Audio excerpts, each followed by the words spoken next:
When the ark of the Lord had been in Philistine territory 7 months, the Philistines called for the priests and the diviners and said, "What shall we do with the ark of the Lord? Tell us how we should send it back to its place."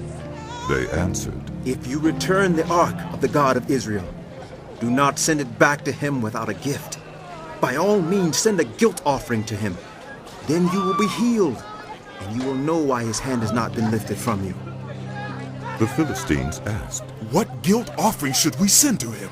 They replied, 5 gold tumors and 5 gold rats, according to the number of the Philistine rulers, because the same plague has struck both you and your rulers. Make models of the tumors and of the rats that are destroying the country, and give glory to Israel's God. Perhaps he will lift his hand from you and your gods and your land. Why do you harden your hearts as the Egyptians and Pharaoh did?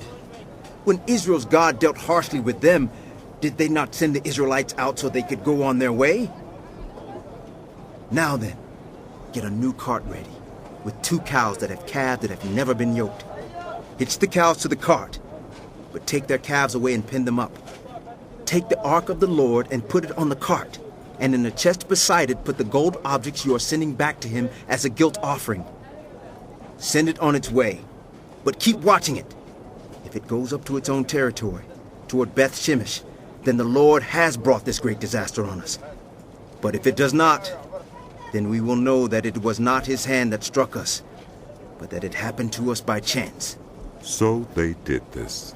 They took 2 such cows and hitched them to the cart and pinned up their calves.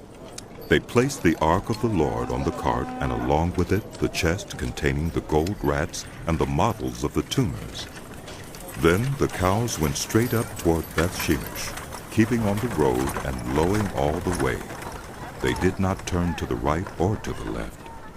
The rulers of the Philistines followed them as far as the border of Beth Shemesh.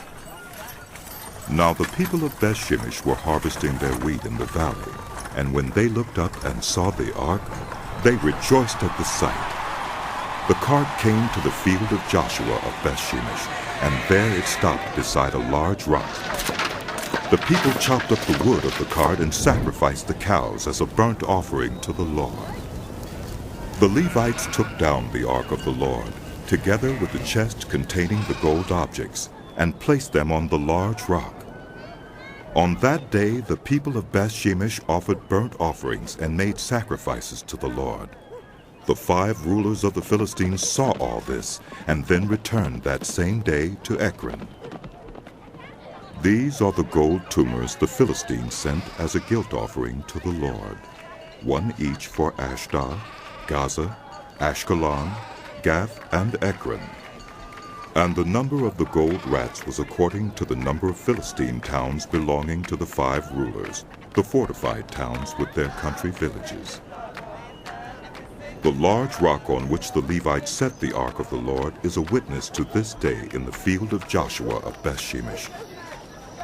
But God struck down some of the inhabitants of Beth Shemesh, putting 70 of them to death because they looked into the ark of the Lord.